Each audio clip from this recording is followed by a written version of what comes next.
Shalom, shalom Bapak Ibu yang dikasihi Tuhan. Saya kepingin lihat wajahnya Bapak Ibu tersenyum gimana sih? Coba dibuka sedikit aja. Nah, biar kelihatan senyumnya gitu ya. Pada pagi hari ini mungkin kita pingin punya kerinduan untuk datang ke hadirat Tuhan. Amin. Pagi hari ini biarlah hubungan kita mengalami perjumpaan dengan Tuhan. Biarlah ada kuasa di tempat ini dan mengurapi kita. Amin. Sebab banyak kita di sini yang mengasihi Tuhan, lambaikan tanganmu. Amin. Kita tahu bahwa Tuhan tetap setia. Amin. Tuhan tetap baik. Mungkin engkau yang berada di rumah, siapkan hatimu untuk menikmati hadirat Tuhan, perjumpaan dengan Tuhan. Sebab aliran kuasa-Nya terus menyertai kita dan memberkati kita. Mari saudara yang dikasihi Tuhan, sebelum kita memulai ibadah kita pada pagi hari ini, bawa hati mengucap syukur kepada Tuhan. Kita sama-sama berdoa Bapak Ibu. Bapa kami yang ada di surga, kami mengucap syukur pagi hari ini Bapa, buat segala yang baru setiap hari kami rasakan Tuhan. Di bulan yang terakhir, di bulan Juli ini Bapa, biarlah kami terus menikmati kebaikan-Mu. Kami terus menikmati kemurahan-Mu Bapa, memberkati kami. Bahwa hidup kami selalu menyenangkan hati Tuhan. Bahwa hidup kami selalu memuliakan Tuhan. Terima kasih Tuhan, terima kasih. Pagi hari ini Bapa, siapkan hati umat-Mu, kami yang melayani Tuhan. Biarlah kekudusan-Mu mengurapi kami. Biarlah roh Allah tetap tinggal di dalam hidup kami. Tuhan, kiralah masyakaya ralama takaya ralamasi. Hadirlah Engkau di tempat ini Bapa. Basahi tanah-tanah yang kering Tuhan. Sebab ada kemenangan di tempat ini terjadi Tuhan. Sebab ada pemulihan terjadi di tempat ini Bapa. Sebab ada kesembuhan terjadi di tempat ini Tuhan. Di dalam hidup kami. Terima kasih Tuhan, terima kasih. Berkati Tuhan keluarga kami. Berkati anak-anak kami. Berkati mereka seperti Tuhan sudah membawa kami ke tempat ini dengan kasih setia-Mu Tuhan. Terima kasih Bapa. Kami siap memuji dan menyembah-Mu Tuhan. Haleluya Yesus.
kepadamu. Yes.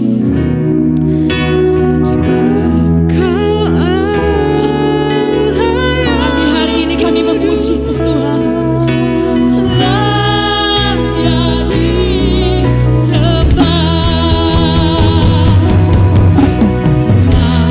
layaklah segala bangsa sujud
kehidupan kami. Tubuh kami memuji-muji Engkau Tuhan. Kami tahu Tuhan Engkau setia Tuhan. Terima kasih Tuhan, terima kasih. Engkau Tuhan yang layak kami sembah dan kami tinggikan pagi hari ini. Kami siap memuji-muji Engkau. Hai umat Allah, bersiapkanlah dirimu untuk memuliakan Engkau dengan tubuhmu. Hanya di dalam nama Yesus katakan yang percaya. Haleluya, amin. Bisa berikan sorak-sorai buat Tuhan kita, amin. Bukan karena kuat dan gagah kita itu saat ini, tetapi karena Tuhan, amin. Dia tak pernah gagal.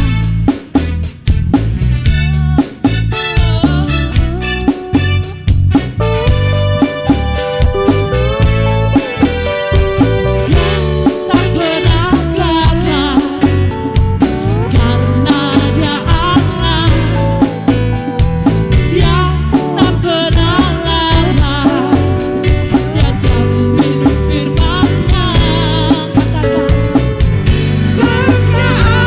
katakan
Allah itu Allah yang dahsyat.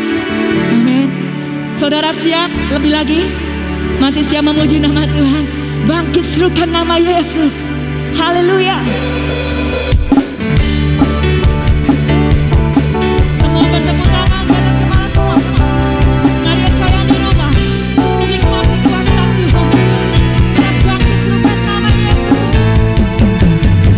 Bangkit serukan nama Yesus. Mari nyatakan kuasa-Nya.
diberkati Tuhan. Tidak pernah ada kesusahan, amin. Selalu ada sukacita, sebab janji Tuhan dinyatakan dalam hidup kita, amin. Silakan duduk kembali Bapak Ibu yang dikasihi. Terima kasih Tuhan, Engkau baik, Engkau sangat baik Tuhan. Kami mempercayakan hidup kami setiap hari ke dalam tangan-Mu, sebab kami percayakan setiap janji-Mu Tuhan. Haleluya, haleluya Yesus.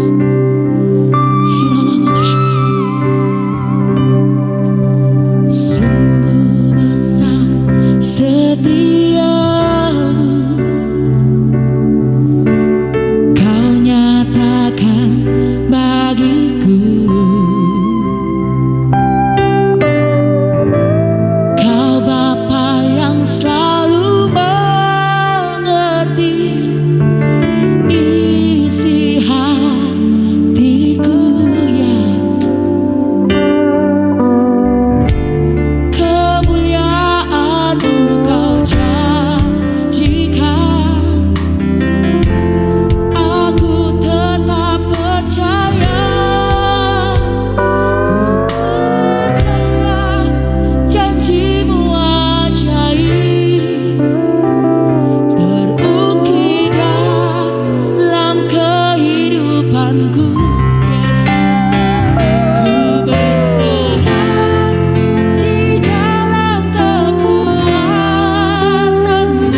Abraham tidak ragu sedikit pun.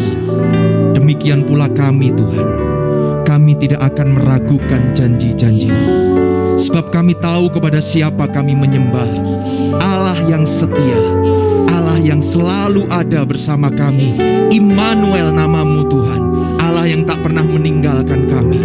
Sekalipun kami harus melewati lembah air mata, sekalipun kami harus menghadapi raksasa-raksasa di hadapan kami, tapi kami tahu dengan siapa kami berjalan. Kami berjalan bersama dengan Allah yang besar. Kemenangan besar itu menjadi bagian kami. Terima kasih Tuhan. Terima kasih. Bangkitkan iman percaya kami kembali kepadamu. Kami tidak salah menaruh iman di dalam Yesus Tuhan. Sebab Yesus selalu dan akan selalu bisa kami andalkan sampai selama-lamanya. Kami siapkan hati kami untuk ditaburi benih firman Tuhan. Pengurapan-Mu turun atas hamba-Mu yang menyampaikan, juga kami semua yang mendengarkan. Kami akan mendapat yang terbaik dari benih-benih firman-Mu. Kami sambut dengan sukacita dalam nama Yesus Tuhan. Haleluya. Amin. Silakan duduk Bapak Ibu yang dikasihi Tuhan.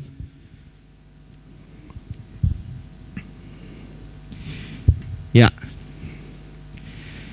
Hari ini saya akan tetap di tema besar kita, yaitu tahun pemulihan.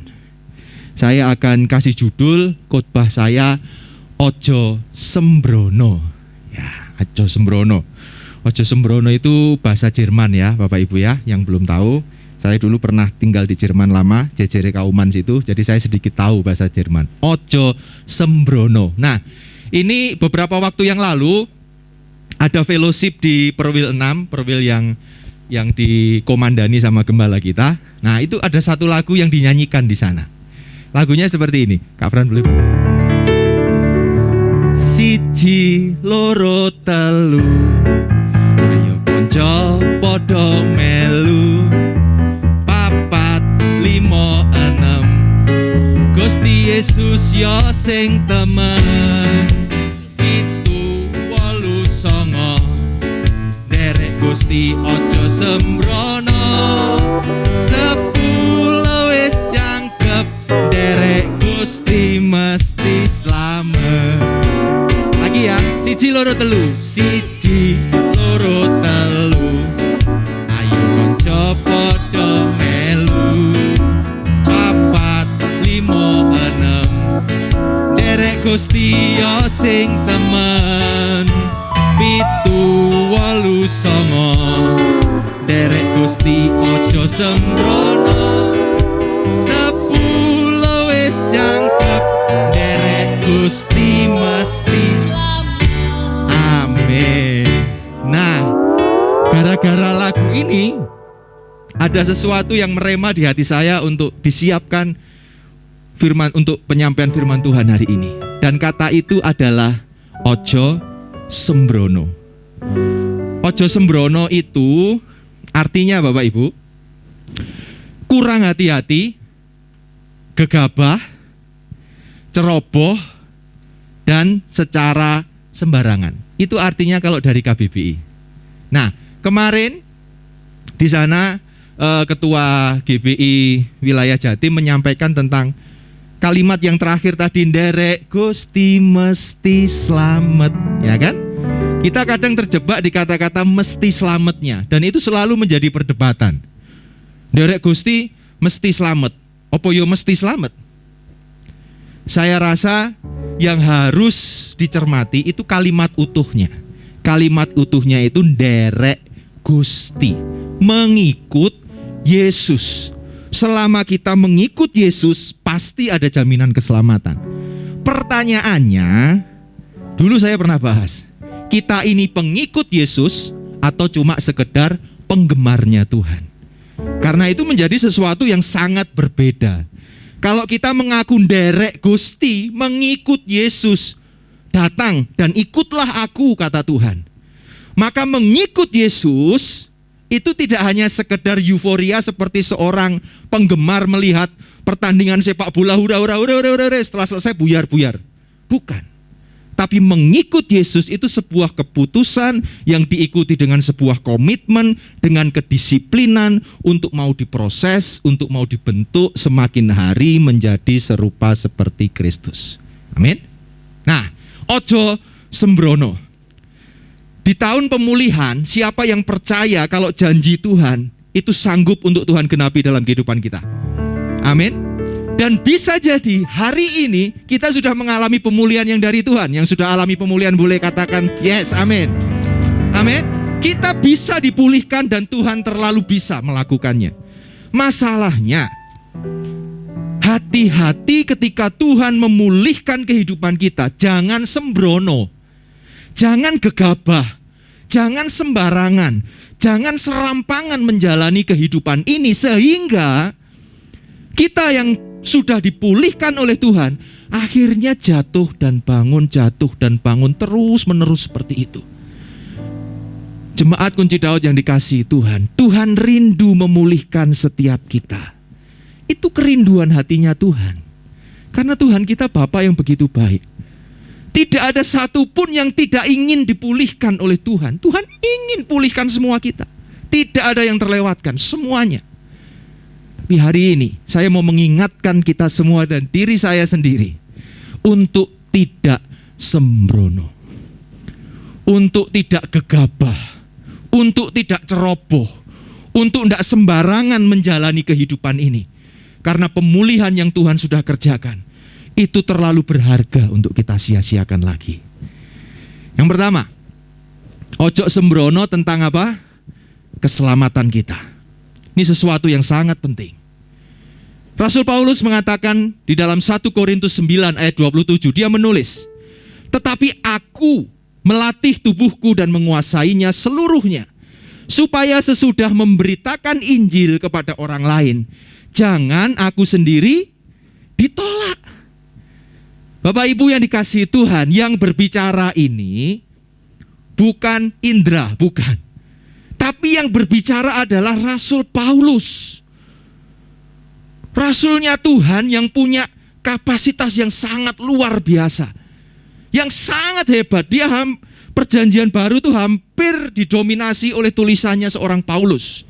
Tapi dengan kehebatannya dia menyadari sepenuhnya. Kalau dia tidak hati-hati, kalau aku nggak melatih tubuhku dan menguasainya, kata Rasul Paulus, jangan-jangan aku sendiri ditolak. Berarti keselamatan bisa hilang dari kehidupan kita kalau kita sembrono. Oleh karenanya, kita harus memahami bahwa keselamatan itu adalah kasih karunia Tuhan. Amin. Efesus 2 ayat yang keempat. Tetapi Allah yang kaya dengan rahmat, oleh karena kasih-Nya yang besar yang dilimpahkannya kepada kita, telah menghidupkan kita bersama-sama dengan Kristus. Sekalipun kita telah mati oleh kesalahan-kesalahan kita, oleh kasih karunia kamu diselamatkan. Sebab karena kasih karunia kamu diselamatkan oleh iman. Itu bukan hasil usahamu, tetapi pemberian Allah. Amin. Oleh kasih-Nya yang besar, itu idenya Tuhan. Oleh kasih karunia kita diselamatkan. Tuhan sendiri yang bertindak. Tuhan yang turun rela mati di salib untuk menyelamatkan umat manusia. Dan oleh iman kita diselamatkan. Artinya ada respon yang harus kita ambil. Kasih karunia yang Tuhan tawarkan, kita responi, kita terima dalam kehidupan kita. Dan juga kita jaga senantiasa supaya jangan sampai apa yang dikatakan Paulus terjadi setelah memberitakan Injil. Aku sendiri ditolak. Saya rasa itu kemalangan yang sangat besar. Memberitakan Injil tetapi pada akhirnya tertolak. Oleh kasih karunia kita diselamatkan. Bukan hasil usaha kita sendiri, tetapi pemberian Allah. Amin. Itulah yang kita terima Bapak Ibu. Nah, di dalam Roma 6 ayat 20 juga dikatakan, sebab waktu kamu hamba dosa, kamu bebas dari kebenaran. Dan buah apakah yang kamu petik daripadanya? Semua itu menyebabkan kamu merasa malu sekarang. Karena kesudahan semuanya itu ialah kematian. Tetapi sekarang setelah kamu dimerdekakan dari dosa dan setelah kamu menjadi hamba Allah, kamu beroleh buah yang membawa kamu kepada pengudusan.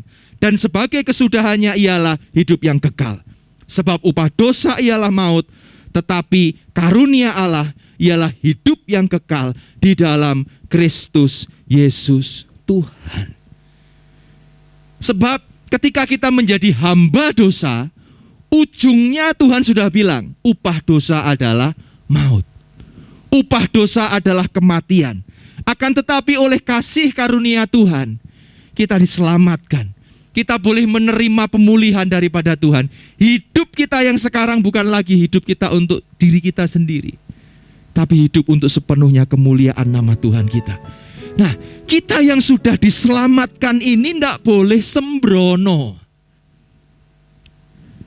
Ada satu kutipan yang begitu terkenal. Dikatakan seperti ini, Tuhan mengasihimu apa adanya, tetapi Tuhan tidak akan membiarkanmu seadanya. Max Lucado yang nulis itu di dalam buku Like Jesus. Kita renungkan itu. Kita menerima keselamatan yang dari Tuhan. Yes, amin. Akan tetapi tidak berhenti sekedar menerima, Bapak Ibu. Ada sesuatu yang harus dan rela untuk kita lakukan di dalam kehidupan kita. Titus 2 ayat yang 11. Karena kasih karunia Allah yang menyelamatkan semua manusia sudah nyata. Tidak ada yang perlu diperdebatkan lagi. Kasih karunia Tuhan menyelamatkan manusia itu sudah nyata. Kita lanjutkan baca. Ia mendidik. Bersama-sama kita baca. Ia mendidik kita supaya kita meninggalkan kefasikan dan keinginan-keinginan duniawi, dan supaya kita hidup bijaksana, adil, dan beribadah di dalam dunia sekarang ini. Karya Tuhan tidak hanya sekedar berhenti, kamu tak selamatkan yo wis, selamat selama-lamanya. Tuhan rindu mendidik setiap kita. Itulah sebabnya Tuhan anugerahkan Roh Kudus sebagai penolong bagi kita. Karena Tuhan tahu di dalam proses untuk mendidik kita, kita butuh sang penolong yang ajaib. Dan itulah Roh Kudus. Bapak Ibu yang dikasihi Tuhan, dalam terjemahan bahasa Indonesia masa kini dikatakan, sebab Allah sudah menunjukkan rahmat-Nya guna menyelamatkan seluruh umat manusia. Rahmat Allah itu mendidik kita supaya tidak lagi hidup berlawanan dengan kehendak Allah dan tidak menuruti keinginan duniawi. Kita dididik untuk hidup dalam dunia ini dengan tahu menahan diri, tulus, dan setia kepada Allah. Mendidik diulang 2 kali. Nah, ini yang terkadang kita lewatkan. Kita merasa bahwa aku sudah diselamatkan oleh Tuhan. Amin, puji Tuhan, sekali selamat untuk selamanya. Saya mau mengingatkan kita, ojo sembrono. Ketika kita menerima kasih karunia Tuhan, ada proses yang harus kita lanjutkan. Kita masuk kepada prosesnya Tuhan untuk dididik. Boleh katakan kanan kirinya, mau dididik. Ini yang tidak mudah, ya. Nah, jadi saya boleh gambarkan dengan bagan seperti ini. Manusia jatuh dalam dosa dan menjadi hamba dosa, upah dosa maut. Oleh kasih karunia diselamatkan, status kita berubah sekarang. Tidak lagi menjadi hamba dosa, tapi kita menjadi hamba Allah. Menerima janji hidup kekal dalam Yesus Tuhan. Tapi tidak berhenti sampai di sini tok. Dilanjutkan di sini. Mau dididik, mau dilatih, dan mau untuk menguasai kehidupan kita. Tandanya apa kalau orang mau didik? Yang pertama, reborn. Lahir baru. Tidak ada cara lain. Nikodemus ketika mendengar pengajaran Tuhan, piye caranya lahir baru? Lah aku sudah tua. Kamu ini pengajar di bangsa Israel tapi tidak ngerti. Karena Tuhan sedang berbicara bahwa lahir baru itu berbicara tentang kehidupan kita yang lama itu harus benar-benar sudah dimatikan. Di dalam kuasa Roh Kudus dan pertolongannya lah kita bisa lahir baru. Ditandai dengan kita mengalami baptisan air. Ya, karena kita berada di GBI, Gereja Bethel Indonesia. Setiap sinode biasanya mempunyai aturannya sendiri-sendiri. Tapi karena kita berjemaat, kita tertanam di GBI, tanda lahir baru mau dibaptis. Bapak Ibu yang belum dibaptis, nanti bisa menghubungi kami. Gereja ada Kak Fran, ada Pak Heri, kita semua bisa, ya. Nanti daftar, kita akan dibekali dulu sebelum dibaptis. Lahir baru. Nah, diawali dengan reborn. Setelah reborn, rilis. Dibebaskan, dilepaskan dari setiap ikatan-ikatan yang membelenggu kita. Ikatan dosa lama yang mengikat hidup kita dilepaskan dalam nama Yesus. Tidak ada yang tidak bisa Tuhan lepaskan.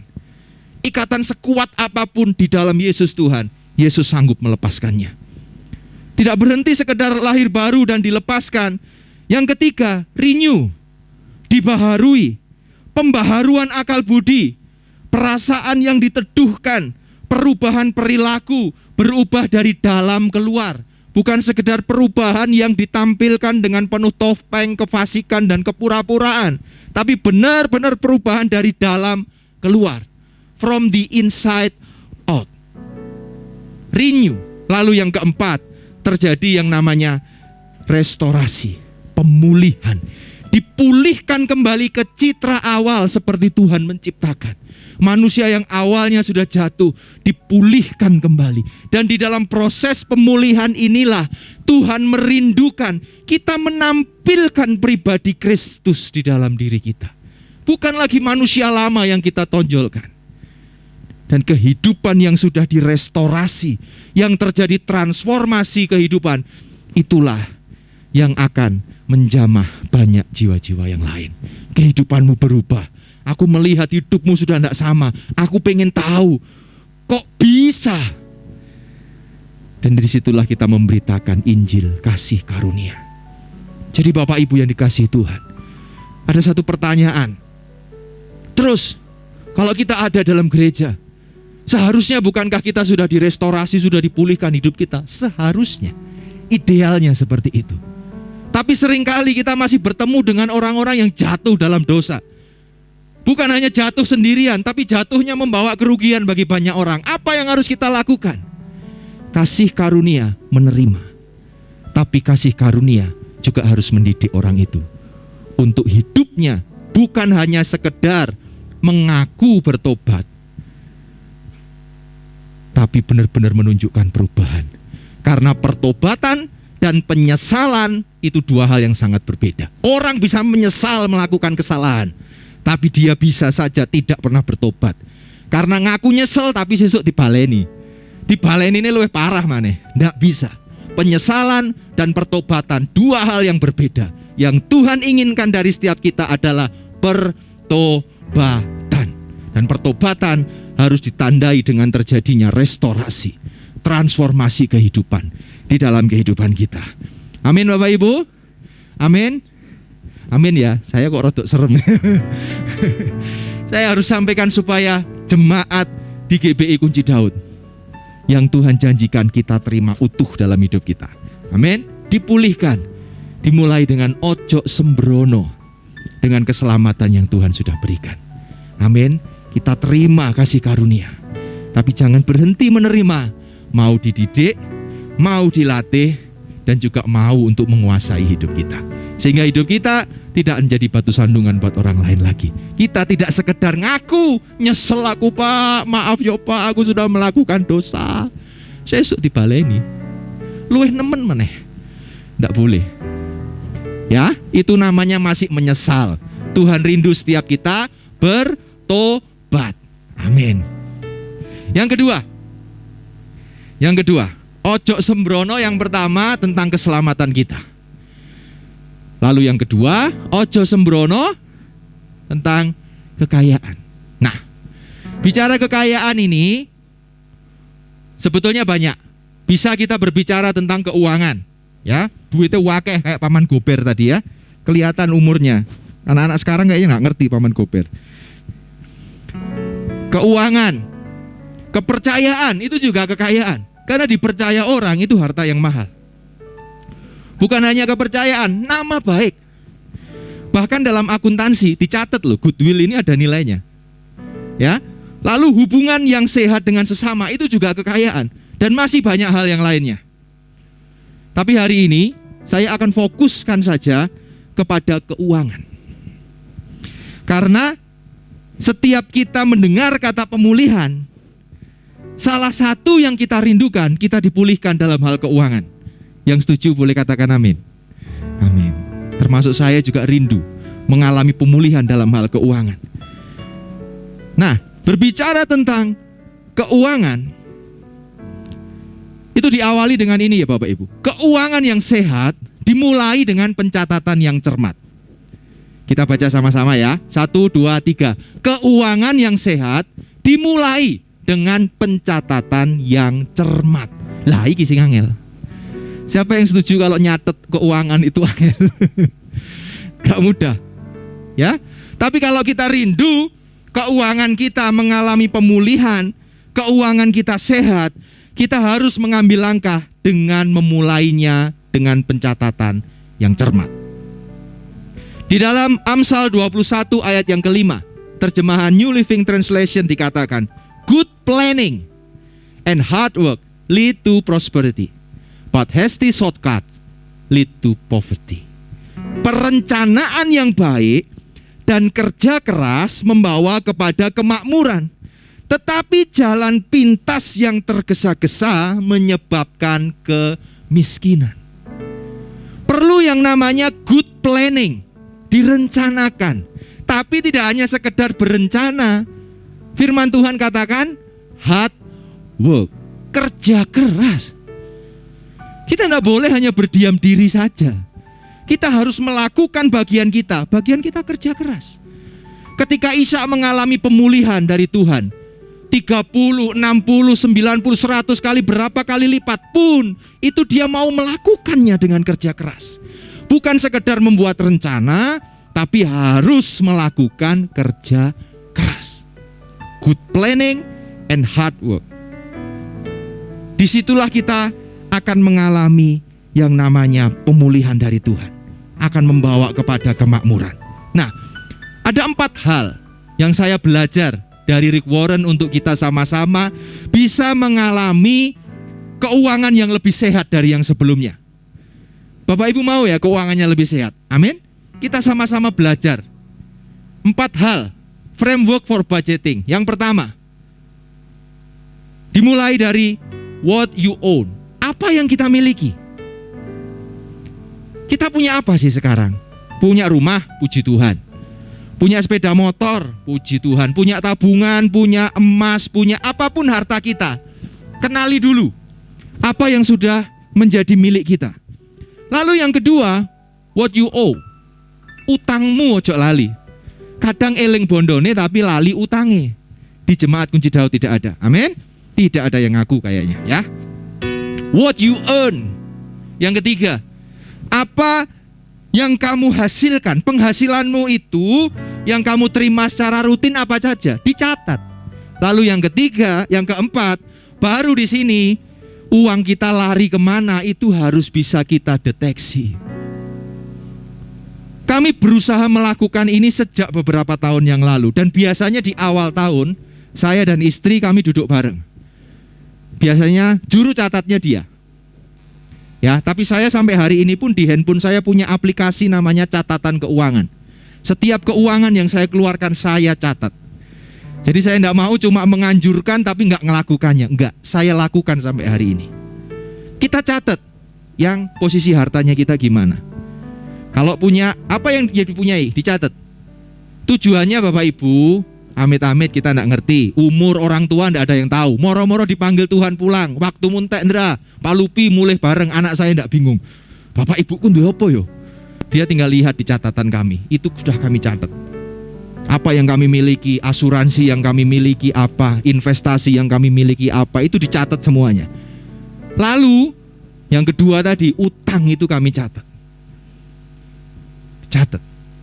Penghasilan setiap bulan yang kita terima apa, baru yang keempat inilah. Ini yang agak sulit. Ini harus dicatat dengan sengaja. Supaya tidak ada kecurigaan, supaya tidak ada dusta di antara kita. Bahayanya loh Bapak Ibu, misal ini ya, kita kasih uang ke pasangan kita 2 juta. Duitmu itu kok entek cepet meni melayu ning dia itu. Kalau kita mencatat, itu menolong kita dari keributan yang tidak perlu. Loh iki loh. Sampean kan gak pernah belanja ning pasar toh, Pak. Sampean gak eruh ta, regane lombok iku lho saiki larang. PT iku lho larang iki umum. Ini loh buktinya. Oh ngono ya. Ya wis tak tambahi ya sesuk ya lho. Kan enak toh Bapak Ibu. Karena dicatat. Kobut langsung nambahi cioni ya. Tak tambahi kurang ya gak enak aku nek nyekel akeh. Lah kan puji Tuhan. Gara-gara nyatet. Tapi kalau nggak dicatat nggak ngerti. Entek-entek ae njaluk jak-jok ae. Loh lah memang semuanya naik. Bahkan beberapa waktu yang lalu saya lihat videonya Prof. Renat Kasali. Hiperinflasi itu benar-benar menjadi sesuatu yang sudah ada di depan mata. Hiperinflasi, bukan sekedar inflasi, tapi hiperinflasi. Kenaikan harga-harga barang yang cukup tinggi. Perlu kenali apa yang sudah ada di tangan kita. Utang kita berapa? Penghasilan kita berapa? Lalu mulai catat dan buat skala prioritas. Di dalam keuangan ini yang kami lakukan. Prioritas nomor 1, sejak kami menikah tahun 2002 sampai dengan hari ini, kami sudah mengambil sebuah kesepakatan bahwa perpuluhan tidak akan pernah kami tinggalkan dalam kehidupan pernikahan kami. Karena di dalam perpuluhan ada janji Tuhan. Apa yang Tuhan janjikan? Amsal 3 ayat 9, hormatilah Tuhan dengan mempersembahkan kepadanya yang terbaik dari segala harta milik dan hasil tanahmu. Maka lumbung-lumbungmu akan penuh gandum dan air anggurmu akan berlimpah-limpah sehingga tidak cukup tempat untuk menyimpannya. Yang percaya katakan amin. Sampai tidak cukup tempat untuk menyimpannya. Itulah janji Tuhan dalam kehidupan kita. Maleakhi 3 ayat 10, bawalah seluruh persembahan perpuluhan itu ke dalam rumah perbendaharaan supaya ada persediaan makanan di rumahku, dan ujilah aku, firman Tuhan semesta alam. Apakah aku tidak membukakan bagimu tingkap-tingkap langit dan mencurahkan berkat kepadamu sampai berkelimpahan? Aku akan menghardik bagimu belalang pelahap supaya jangan dihabisinya hasil tanahmu, dan supaya jangan pohon anggur di padang tidak berbuah bagimu, firman Tuhan semesta alam. Maka segala bangsa akan menyebut kamu berbahagia, sebab kamu ini akan menjadi negeri kesukaan, firman Tuhan semesta alam. Amin. Ini janji-janjinya Tuhan Bapak Ibu. Terhadap janji Tuhan jangan ragu, percaya. Oh loh, orientasi ini berkat-berkat. Loh ini janjinya Tuhan kok. Loh terhadap janji Tuhan kok kita tidak percaya, itu kenapa? Percayai janjinya Tuhan. Amin. Abraham ketika dijanjikan oleh Tuhan, dia percaya. Sekalipun apa yang dia percayai sepertinya nggak mungkin, tapi dia percaya. Dan ketika Abraham percaya, apa yang Tuhan janjikan itu benar-benar, Tuhan kita itu tidak pernah tidak menepati janjinya, selalu ditepati. Demikian pula perpuluhan. Ini bukan pesan sponsor dari gembala, kok anak-anak perpuluhan Yondra ben gereja ini kita duit tambah akeh ben iso bangun. Tidak ada sama sekali. Sampai hari ini saya berjemaat di GBI Kunci Daud, tidak pernah ada titipan sponsor dari Bapak Gembala untuk ngomong ini, enggak pernah ada. Karena saya percaya bahwa GBI Kunci Daud ada itu karena kemurahan Tuhan. Dan kalau Tuhan yang menjadikan ada, Tuhan yang akan mencukupkan semuanya. Percayai, tapi kita ini loh.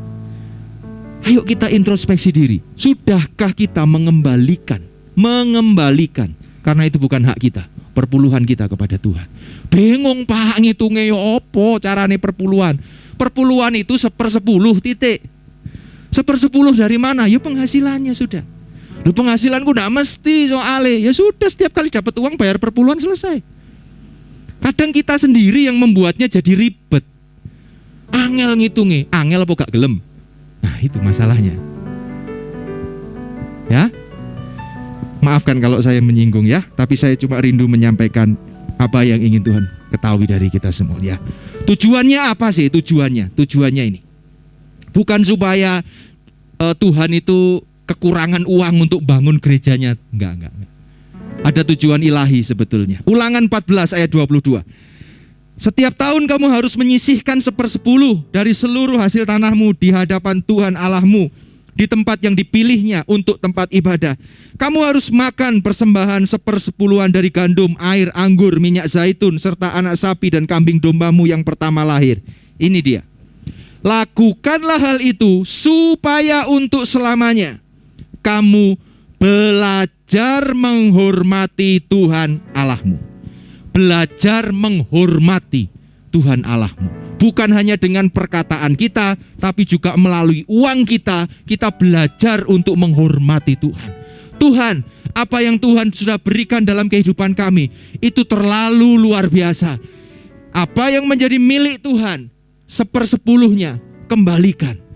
Sesimpel itu Bapak Ibu. Dapat 1 juta yang balik 100.000. 10 juta, balik 1 juta.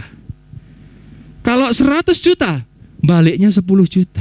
Lah nek 1 M Pak. Nah ini masalah ini. 100 yo. 100 iku waduh. Semakin lama mungkin kita akan mengalami aduh kok akeh yo. Tapi belajar. Setia dengan yang kecil, Tuhan akan tambahkan. Janjinya Tuhan seperti itu. Nek perpuluhannya tambah lama tambah besar, bukankah itu penggenapan janji? Setia yang kecil tambah lagi. Setia meneh, tambah meneh, tambah. Hati kita jangan terikat dengan harta. Hati kita belajar menghormati Tuhan. Amin. Amin. Itu yang pertama, ketika ingin dipulihkan dalam hal keuangan, yang pertama adalah perpuluhan. Lalu yang kedua, kewajiban. Hutang, Amsal 3 ayat 27. Ya, prioritas yang kedua harus tahu utangnya sekarang. Nek duwe utang dibayar, ojo ngemplang. Amsal 3 ayat 27. Jangan menahan kebaikan daripada orang-orang yang berhak menerimanya, padahal engkau melakukannya. Saya suka dengan terjemahan True Living Bible. Don't withhold repayment of your debt. Jangan menahan pembayaran dari utangmu. Jangan bilang lain waktu ya, padahal kamu bisa membayarnya sekarang. Ini firman Tuhan yang bilang. Kalau punya utang, jangan suka menahan-nahan pembayaran utang. Apa yang menjadi kewajiban kita, bayarkan. Lukas 16 ayat 12, firman Allah yang hidup berkata, dan kalau kalian tidak jujur dengan uang orang lain, bagaimana mungkin kalian dipercaya dengan uang yang akan menjadi milik kalian? Jemaat Kunci Daud yang dikasihi Tuhan, dengan kasih Tuhan, saya mau sampaikan dari mimbar ini, kalau punya utang, bayar segera. Jangan kita menahan apa yang menjadi haknya orang lain. Jangan kalau pas golek utangan muanis, waduh madu kalah manis wis. Jan muanis omongane wis, legine pol. Tapi giliran ditagih utang, meloya melayu rono rene. Waduh digoleki wangel, ngilang, gentian. Biyen pas ngutang manis gitu, giliran ditagih luwih galak timbangane sing ditagih. Waduh. Saya ngalami soalnya. Ya, apalagi di tengah kondisi ekonomi yang seperti ini, nagih utang ke toko-toko itu, waduh, susah. Tapi kita belajar dari firman Tuhan yang kita dengar hari ini. Jangan menahan pembayaran dari utangmu. Yang setuju katakan amin. Haleluya. Walaupun rotok sumbang-sumbang didik gak apa-apa wis, sing penting tak sampai no. Yang ketiga, prioritas yang ketiga kalau keuangan rindu dipulihkan, saving and investing. Amsal 6 ayat 6. Orang yang malas harus memperhatikan cara hidup semut dan belajar daripadanya. Semut tidak punya pemimpin, tidak punya penguasa atau pengawas. Tetapi selama musim menuai, mereka mengumpulkan bekal untuk musim paceklik. Itulah yang disebut dengan saving. Kita tidak boleh hanya menghabiskan untuk hari ini. Ya, dari Amsal 21 ayat 20. The wise man save for the future, but the foolish man spend whatever he get. Orang yang bijak itu menyimpan untuk masa depannya. Tapi orang yang bodoh dihabiskan seketika. Disimpan. Saya punya prinsip dalam kehidupan saya yang saya ajarkan ke anak-anak saya juga. Terkadang Tuhan menitipkan berkat untuk hari esok, itu di hari ini. Bagian kita ketika dititipkan berkat di hari ini untuk hari esok, ojo dientekno. saving, simpan, investasikan. Ya, nah investasi pun juga tidak boleh sembrono Bapak Ibu. Yang namanya investasi itu kan sebuah keputusan kita untuk menaruh uang kita. Pelajari dulu investasinya seperti apa. Investasi macam-macam, bisa deposito, ada yang mau belajar saham, reksadana, kripto, banyak, atau investasi-investasi yang lain. Tapi hati-hati, kalau investasinya itu menjanjikan keuntungan yang sepertinya bombastis, hati-hati. Ya, jangan kita serakah. Pengen duit yang cepet mana, tapi akhirnya hilang, akhirnya nangis-nangis. Jangan. Ya, harus bijaksana. Orang yang bijaksana dikatakan the wise man. Bijaksana ketika memutuskan menaruh uang kita. Jangan tergiur keuntungan ini 20% dalam 2 minggu, 50% dalam 1 hari. Waduh, cepet-cepet. Mari ngono duwe amblas, nangis-nangis. Investasi harus bijaksana. Ya, harus bijaksana kita menginvestasikan uang kita. Pilih tempat investasi yang kita kenal. Ya, walaupun itu teman, saudara, sahabat, siapapun, pelajari dengan baik-baik. Jangan ambil keputusan tergesa-gesa. Pelajari dulu. Tapi menguntungkan loh Pak Indra. Oh iya, siapa yang tidak pengen untung? Semua pasti pengen untung. Tapi kalau ujungnya buntung. Nah, ya, belajar menyimpan dan investing. Yang keempat, menabur. Korintus 9 ayat 6. Camkanlah ini. Orang yang menabur sedikit akan menuai sedikit. Orang yang menabur banyak akan menuai banyak juga. Hendaklah masing-masing memberikan menurut kerelaan hatinya, dengan sedih hati atau karena paksaan, sebab Allah mengasihi orang yang memberi dengan sukacita. Dan Allah sanggup melimpahkan segala kasih karunia kepada kamu, supaya kamu senantiasa berkecukupan di dalam segala sesuatu, dan malah berkelebihan di dalam berbagai kebajikan. Seperti ada tertulis, Ia membagi-bagikan, Ia memberikan kepada orang miskin, kebenarannya tetap untuk selamanya. Ayat yang ke-10, Ia yang menyediakan benih bagi penabur dan roti untuk dimakan. Ia juga yang akan menyediakan benih bagi kamu dan melipat gandakannya dan menumbuhkan buah-buah kebenaranmu. Kamu akan diperkaya dalam segala macam kemurahan hati yang membangkitkan syukur kepada Allah oleh karena kami. Menabur. Ada benih yang Tuhan berikan untuk ditabur, ada juga roti yang untuk dimakan. Tidak semua berkat itu kita makan, tapi harus ada yang kita taburkan. Menabur butuh hikmat, minta petunjuk Tuhan. Ini bukan uang kita. Kita cuma pengelola. Kemana sang pemilik uang ini menginginkan uang ini kita taburkan? Belajar mendengar, belajar taat, belajar rendah hati. Kalau Tuhan suruh tabur, tabur. Menabur. Dan itulah yang dilakukan seperti yang saya sampaikan Ishak di masa sukar. Dia menabur. Bukan ketika sukar terus dekem untuk diri sendiri. Jangan Bapak Ibu, belajar menabur. Menabur. Hikmat Tuhan yang akan menuntun. Banyak sekali. Kalau kita mau membuka hati, mata hati kita, banyak yang sesungguhnya butuh untuk ditolong. Dengarkan tuntunan Tuhan. Apapun yang Tuhan tuntun untuk kita lakukan, belajar taat dan lakukan. Lalu yang kelima, prioritasnya adalah baru di sini yang namanya kebutuhan sehari-hari. Terakhir, daily need. Nah, disinilah yang kita harus hati-hati, karena kita sekarang hidup di dunia medsos yang namanya impulsive buying, pembelian spontan. Perilaku sebuah keputusan yang tidak terencana untuk membeli produk atau jasa. Keputusan untuk membeli terjadi secara tiba-tiba dan seketika sebelum melakukan pembelian. Biasanya hari Minggu capek, ayo ngelencar yuk kemana? Melaku-melaku aja di mall. Tiba-tiba lihat, sale 70%. Beli 1 dapat 5. Waduh, langsung noleh gini kan. Nggak ada rencana untuk beli. Tapi karena impulsif buying, kita ini dicekoi mata kita ini dengan berbagai macam penawaran. Ya, impulsif buying, hati-hati. Ingat yang pertama tadi, di planning dulu, budgetnya ada enggak? Kalau ada budgetnya monggo. Kak apa-apa Pak Indra, ngaku ono budget. Jalan-jalan itu tak budgetnya saember uang tak entek-entek no. Ya monggo enggak apa-apa. Tapi kalau enggak punya budget, hati-hati. Kalau enggak pengen kesengat lebah, jangan deket-deket sarangnya. Kalau sudah tahu ke mall ini ujung-ujungnya dompetnya entek, yo ojo cedek-cedek wis, sampai parkiran metu meneh wis ngono ae lho. Ya mohon maaf yang punya swalayan punya itu ya. Hati-hati loh Bapak Ibu. Karena itu yang kami alami. Ya, impulsif buying ini hati-hati. Saya itu nyatet. Yang titip belanja Superindo, oke, tak catat sama saya. Tapi selalu masih kena ini impulsif buying. Nggak pengen beli sebetulnya, tapi ndelok, loh kok murah yo. Tak tuku saiki wis timbangane kok ulan ngarep tuku meneh. Nah kadang kan gitu toh. Mumpung aku ndok kene timbangane kok bolak-balik meneh. Padahal sebetulnya ndak butuh. Apakah diskon itu besok nggak berulang? Tiba-tiba berulang dan lebih murah lah, kurang ajar toh. Ya itulah triknya orang jualan loh. Saya yo jualan loh Bapak Ibu.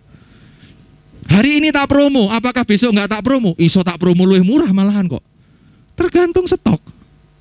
Kan gitu. Impulsif buying. Hati-hati. Ya, nah impulsif buying ini ada 5 biasanya. Ini sudah penelitian agak lama. Ya, food grocery. Waduh ini wis kena GoFood ini memang luar biasa. Menolong tapi juga bisa buat kantong bolong. Nah ini hati-hati sudah. Gak pengen tuku tapi ndelok kok koyo enak yo. Ngelak ngene iki yo. Waduh. Miswe, iya Kak, nyebutnya gitu ya. Murah katanya. Beli apa menanti. Wis apa meneh dulu. Panganan naik baju, waduh baju ya gitu. Gak enak nek bendino iku klambine padha, nek dino 30 iku klambi yo 30. Waduh ciloko wis iki. Beli lagi baju, mumpung. Tadi buy one get one tadi. Waduh wis macem-macem. Ya, kebutuhan perangkat rumah tangga.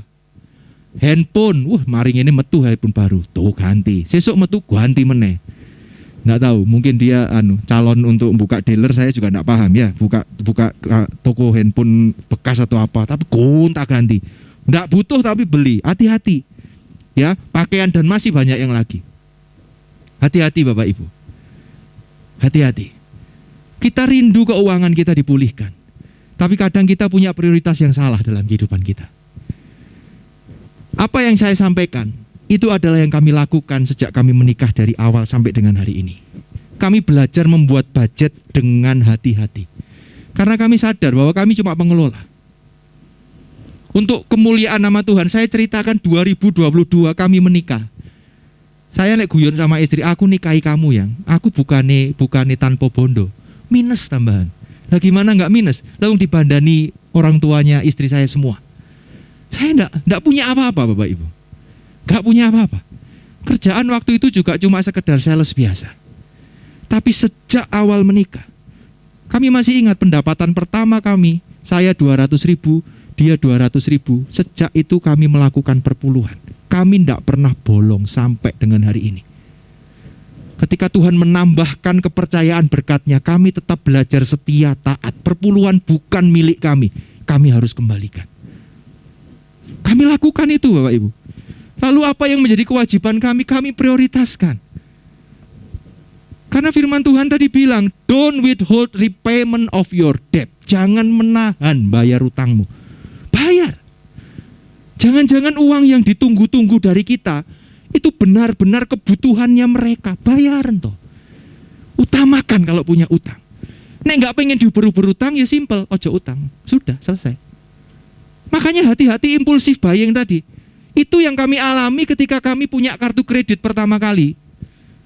Waduh, jenenge kartu kredit ini memang seneng ya pertama kali punya. Gesek, enak gak bayar. Gesek, enak gak bayar tiba bulan depan ono tagihan, kok tagihannya akeh. Bingung sudah, ndak mampu bayar minimal, kena bunga. Dan itulah awal kami terjerat dengan namanya hutang. Saya jujur, kami terjerat dengan namanya hutang kartu kredit. Pemasukan lebih kecil daripada pengeluaran. Kami alami. Pernah satu masa kami alami ketika Alma masih kecil itu. Betul-betul kami tidak punya uang. Susu untuk Alma kami tidak bisa beli. Yang dilakukan istri saya sambil nangis, dia buat tajin. Tahu tajin ya Bapak Ibu ya? Kalau yang pernah menderita seperti kami tahu. Beras, banyune diakehi, dan itulah yang diminumkan untuk Alma. Tidak punya apa-apa, habis sama sekali uang. Tapi tidak tahu Tuhan kirim orang yang baik hati. Dikirimi nasi sama teri yang. Waduh, itu kenikmatan surgawi yang pernah kami alami. Sego mbek teri. Dan Alma, waduh puji Tuhan. Kalau saya melihat anak kami yang pertama Alma, memang sehat badannya ya. sehat. Tapi makannya itu, aduh, enggak pernah rewel. Dan itu memberikan ucapan syukur. Kami bersyukur. Kami belajar. Tapi di tengah masa-masa yang sulit, kami enggak melupakan tetap investasi tadi. Duitnya ngepres tapi belajar investasi. Dan hari ini kami bersyukur. Karena apa yang kami investkan dari 2004, belajar setiap bulan disisihkan kecil, Bapak Ibu, enggak gede. Tapi ternyata setelah sekian tahun ya lumayan angkanya. Puji Tuhan. Karena kedisiplinan yang kami ambil di awal itu menolong kami di masa sekarang. Itulah yang saya bilang tadi. Terkadang Tuhan titipkan berkat hari esok itu di hari ini. Makanya hati-hati. Investasi, jangan lupa nabur. Masih banyak orang yang lebih sulit dari kehidupan kita. Belajar, kita peka. Apa yang Tuhan inginkan? Dan yang kelima, kebutuhan sehari-hari. Di planning yang baik. Kebutuhannya kita. Saya percaya Tuhan akan pulihkan kehidupan kita. Tapi ojo sembrono. Tidak boleh sembrono. Ya, ada yang kelima, kesehatan. Sebetulnya nanti saya akan bahas untuk lain waktu. Haleluya. Semoga apa yang saya sampaikan bisa menjadi berkat untuk kita semua. Karena kerinduan Tuhan itu bukan hanya sekedar kasih karunia-Nya menyelamatkan kita. Yes, puji Tuhan. Tapi ingat, kita juga akan dididik oleh Tuhan. Ojo sembrono. Kalau Tuhan sudah percayakan keselamatan, kerjakan keselamatanmu dengan takut dan gentar, kata firman. Dan juga Tuhan ingin setiap keuangan yang dipercayakan kepada kita, kita kelola dengan baik. Kita kelola dengan sungguh-sungguh. Ojo sembrono. Amin Bapak Ibu. Coba tengok kanan kirinya. Ojo sembrono yo Mas, Bu. Kita mau belajar sama-sama. Tuhan memberkati kita semua.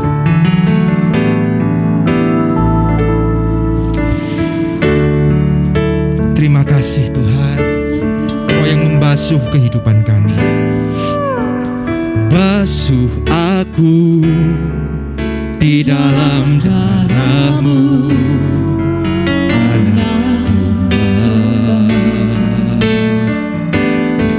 jamah bibir dan hati, jamah bibir, luruskan hatiku dengan Roh-Mu.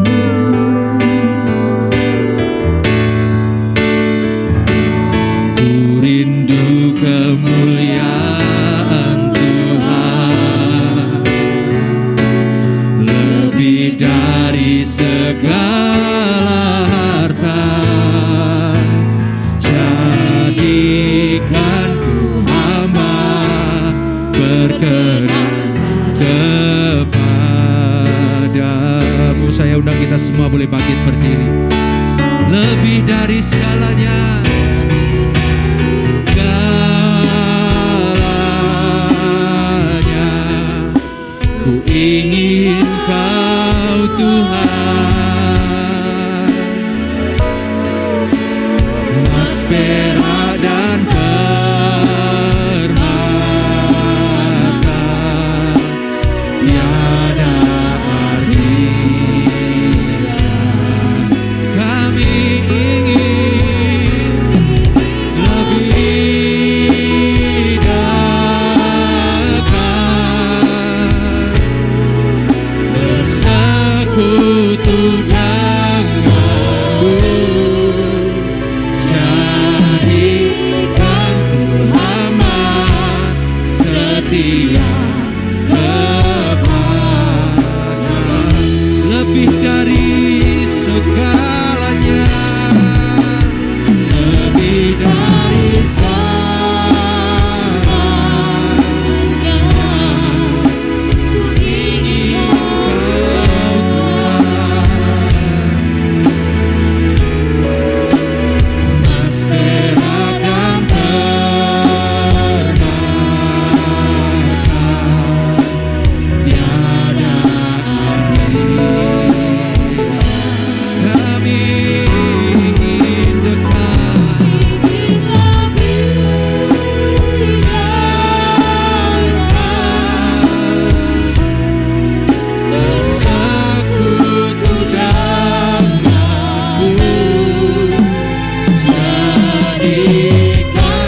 Yesus, kami percaya Tuhan, janji untuk pemulihan itu adalah menjadi bagian kami. Kami percaya terhadap janji Tuhan dalam kehidupan kami. Dan ajar kami untuk tidak sembrono dengan kehidupan kami. Keselamatan yang Tuhan sudah berikan itu semua karena anugerah kasih karunia-Mu. Kami menerimanya di dalam iman, di dalam nama Yesus Tuhan. Kami diselamatkan. Tapi kami sadar bahwa keselamatan haruslah diiringi dengan sebuah perubahan kehidupan. Karenanya tolong kami Tuhan, ketika Engkau melatih, mendidik kami untuk menjadi pribadi-pribadi yang serupa seperti Kristus, kami relakan diri kami. Roh Kudus yang akan memimpin dan menuntun kami kepada perubahan kehidupan yang sejati. Juga ajar kami menjadi pengelola yang baik dari setiap berkat-berkat yang Tuhan sudah berikan dalam kehidupan kami. Kami belajar Tuhan untuk memiliki prioritas yang benar ketika kami mengeluarkan setiap keuangan yang dipercayakan dalam kehidupan kami. Tolong kami untuk kami gak sembrono, agar kehidupan kami tidak terus-menerus terjerat dengan hal-hal keuangan, tapi kami rindu mengalami keuangan yang dibebaskan oleh Tuhan. Financial freedom itu terjadi di dalam kehidupan kami. Kami tidak terikat dengan hutang piutang lagi, tapi kami boleh menjadi berkat bagi banyak orang di dalam kehidupan kami. Tuhan percaya bahwa Engkau memulihkan kehidupan kami semua. Terima kasih Tuhan. Terima kasih, kami sungguh berterima kasih untuk anugerah dan kebaikan-Mu. Dalam nama Yesus Tuhan, amin. Silakan duduk Bapak Ibu. Puji nama Tuhan. Terima kasih Bapak Indra yang sudah menyampaikan firman Tuhan. Mari Bapak Ibu, kita akan mendengarkan beberapa pengumuman dari multimedia. Saya persilakan.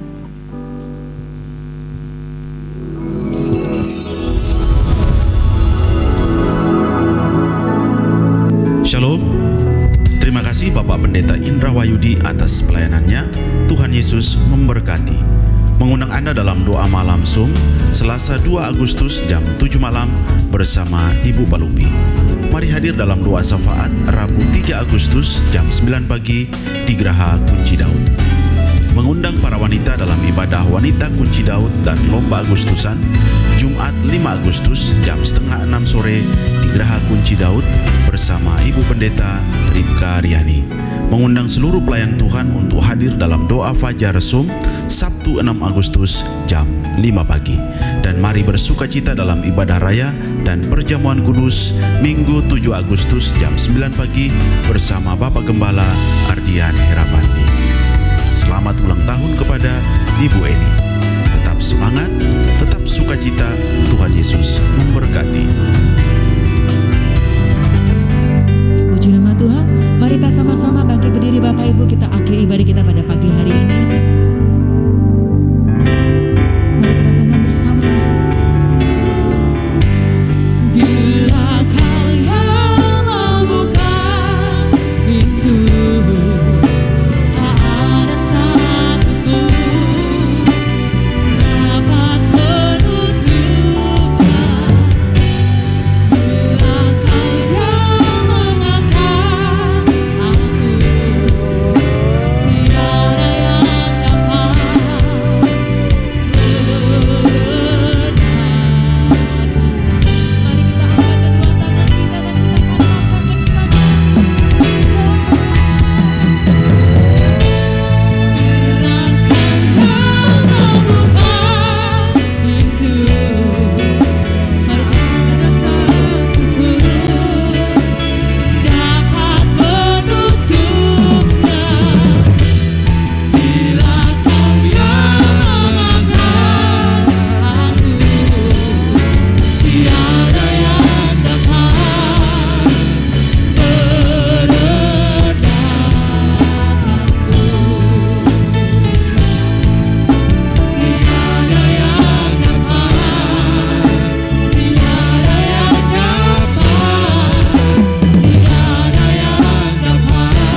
terima kasih. Kami percaya bahwa penyertaan Tuhan di dalam kehidupan kami senantiasa ada sampai selama-lamanya. Ketika kami berjalan bersama dengan Tuhan, kami tidak takut dengan panasnya siang hari, kami tidak khawatir dengan dinginnya malam hari.